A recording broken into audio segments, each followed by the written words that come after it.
गपोड़ी बहू। उमा जी की बहू पिंकी को गप्पे मारने की बहुत आदत थी। वो जब भी किसी के बारे में बातें करती तो बड़े बड़े गप्पे फेंका करती।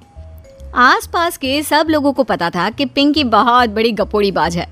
लोग उसकी बात पर विश्वास नहीं किया करते थे, लेकिन हाँ, उसकी बातें सुन सुनकर हंसते बहुत थे। अरे बहू, पड़ोस वाली शर्मा जी है ना, उनकी बेटी का जन्मदिन है, तुम भी चली जाना। ठीक है मम्मी जी, ये तो बता दो गिफ्ट में लेकर क्या जाना है?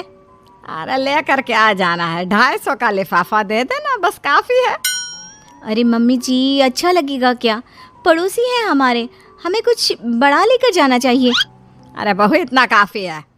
जानती हैं आप, मेरे मायके में जब पड़ोस में किसी की बर्थडे होती थी ना, तो मम्मी कुछ ना कुछ गोल्ड का ही देकर भेजती थी। पड़ोसी के बर्थडे में सोना?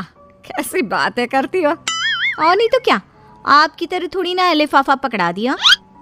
पिंकी शर्मा जी की बेटी के जन्मदिन में चली जाती है। अरे आज तो बड़ी सुंदर लग रही हो साड़ी में। जी मैं तो लहंगा पहनकर आने वाली थी, मम्मी जी नहीं मानी। अरे बेटा, बर्थडे पार्टी में तो साड़ी चल जाती है, मेरा मतलब कोई शादी थोड़ी ना है। कैसी बात कर रही हैं आप आंटी जी? मेरे मायके में तो छोटे छोटे फंक्शन भी हम लोग लहंगा बनवाते थे बुटीक से, डिज़ाइन करवाकर। चाहे पड़ोस पे किसी का जन्मदिन हो, मेरी मम्मी हमेशा बुटीक से नया लहंगा डिज़ाइन करवाती थी। मैंने तो ऐसा कहीं नहीं देखा। ये तो तुमने आज बड़े कमाल की बात बताई। अरे जाने दीजिए, कोई बात नहीं। और बताइए, आपकी बेटी नज़र नहीं आ रही? अरे भाभी, मैं यहाँ हूँ। ये देखिए मेरा ड्रेस कैसा लग रहा है? ठीक ही है, मतलब बर्थडे के हिसाब से थोड़ा हल्का है ना। अरे भाभी, इतना सुंदर गाउन पहना है मैंने। मैं ना शादी से पहले अपने बर्थडे पर हमेशा जरी वाला लहंगा पहना करती थी। यही मैं तुम्हारी मम्मी को भी बता रही थी। इसके बाद केक काटने का प्रोग्राम शुरू होता है। सब लोग इकट्ठे हो जाते हैं। शर्मा जी की बेटी का केक देखकर पिंकी से रहा नहीं जाता। उसके अंदर का गपोड़ी बाज बाहर निकल कर आ जाता है। अरे इतना छोटा सा केक! अरे बेटा, मेहमानों के हिसाब से ही है, जितने लोग इतना बड़ा केक। आंटी जी, कम से कम 4 या 5 मंजिल वाला केक तो बनाना चाहिए था। आपकी बेटी का बर्थडे रोज रोज थोड़ी ना आता है। मेरे बर्थडे पर हमेशा पापा 4 केक बनवाते थे। सारे केक 4-4 मंजिल के होते थे। वहाँ पर सारे लोग उमा जी के मोहल्ले के ही थे और वो पिंकी के गप्पे मारने की आदत से अच्छी तरह वाकिफ थे, इसलिए सब लोग उसकी बात सुनकर हंसने लगे, लेकिन किसी ने पिंकी से कुछ नहीं कहा। एक दिन सुबह सुबह पिंकी ने अपनी सास से कहा, मम्मी जी, मेरे मम्मी पापा मुझसे मिलने के लिए यहाँ आ रहे हैं। अरे वाह, ये तो बहुत अच्छी बात है। उनके आने की तैयारी करो, अच्छा अच्छा खाना बनाओ। वैसे कब तक आएंगे? मम्मी जी फ्लाइट से आ रहे हैं, कल शाम को 4 बजे की फ़्लाइट है। फ्लाइट? लेकिन बेटा, तेरा मायका तो यहाँ से 2 घंटे की दूरी पर है। तेरे मम्मी पापा फ्लाइट से कब से आने लगे? अरे मम्मी जी, आपको पता नहीं है, मेरे मम्मी पापा ना आधे घंटे की दूरी के लिए भी फ्लाइट का टिकट बुक करवाती है। अरे गप्पे थोड़े कम मारा करो बहू। कोई फ्लाइट से तब आएगा ना जब यहाँ पर एयरपोर्ट होगा। तुम्हारी मम्मी क्या उड़ कर आएगी घर में? अरे हाँ मम्मी जी, मैं तो भूल ही गई थी। वो क्या ना, मेरे मम्मी पापा हमेशा फ्लाइट से ही ट्रैवल करते हैं, तो मेरे दिमाग से ही निकल गया था। अगले दिन पिंकी के मम्मी और पापा पिंकी से मिलने के लिए उसके घर आते हैं। आइए आइए जी, आपका बहुत बहुत स्वागत है। और समदन जी, हमारी बेटे की कोई शिकायत तो नहीं ना? ठीक से संभाल लिया है ना आपका घर? अरे मेरी बहू बहुत समझदार है, घर का काम बहुत अच्छे तरीके से करती है। बस थोड़ा ज़्यादा बोलने की आदत है उसे, आपको परेशान करती होगी ना? बात तो आपकी सही है, उसकी थोड़ा ज़्यादा नहीं बहुत ज़्यादा बोलने की आदत है।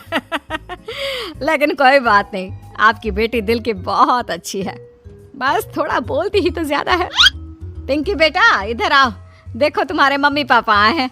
तुमने इनके लिए खाना तो बना लिया ना? वो क्या है ना मम्मी जी, आपसे एक बात कहनी थी। हाँ हाँ बोलो बहू, क्या बात है? डरने की कोई ज़रूरत नहीं। वो मम्मी जी, मैंने सोचा मम्मी पापा आए हैं तो खाना बाहर से मंगवा लेती हूँ। अरे कोई बात नहीं बेटा, वैसे भी तुम किचन में काम करने लग जाती तो अपने मम्मी पापा से बात कब करती। बहुत अच्छा किया। अब तुम अपने मम्मी पापा के साथ बैठकर आराम से बात करो, मैं अंदर जाती हूँ। शाम का वक्त जैसे ही दरवाजे की घंटी बजी, 3-4 लोग हाथों में खाने के बहुत सारे पैकेट लेकर उमा जी के घर पहुंच गए। अरे भाई कौन है आप लोग? लगता है गलत पते पर आ गए। नहीं माँ जी, हम तो खाने का ऑर्डर डिलीवर करने आए हैं, यहीं से बुकिंग मिली थी। अरे नहीं, आपको कोई गलत फहमी हुई है। हमारे यहाँ तो 2 ही मेहमान आए हैं। आपके हाथ के पैकेट देखकर लगता है इसमें 50 लोगों का खाना है। माँ जी आपने सही समझा, खाना तो इसमें 50 लोगों का ही है, क्योंकि हमें ऑर्डर यहीं से 50 लोगों का मिला है। अरे लेकिन इतना सारा खाना, कहीं मेरी बहू ने अपनी गप मारने की आदत के चलते ऐसा तो नहीं कर दिया? ये खाना आप रख लीजिए और हमें हमारे पैसे दे दीजिए। अच्छा वैसे कितने का बिल बना है? ज्यादा नहीं, बस 10,000 दे दीजिए। उन लोगों की बात सुनकर उमा जी पिंकी को आवाज देकर वहाँ बुलाती है। जैसे ही पिंकी वहाँ आती है, खुश होते हुए उन लोगों को वहाँ पर खाना रखने के लिए कहती है। अरे इतना सारा खाना क्यों मंगवाया बहू?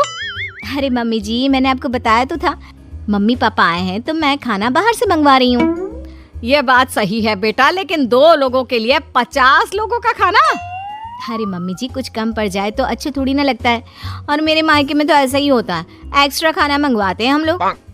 तभी पिंकी के मम्मी और पापा वहाँ पर आते हैं।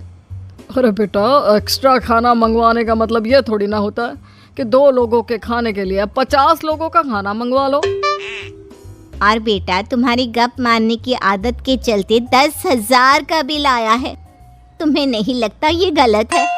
देखो बहू, बढ़ा चढ़ा कर बातें करना अपनी जगह, लेकिन इतनी बड़ी बड़ी फेंकना भी गलत है ना।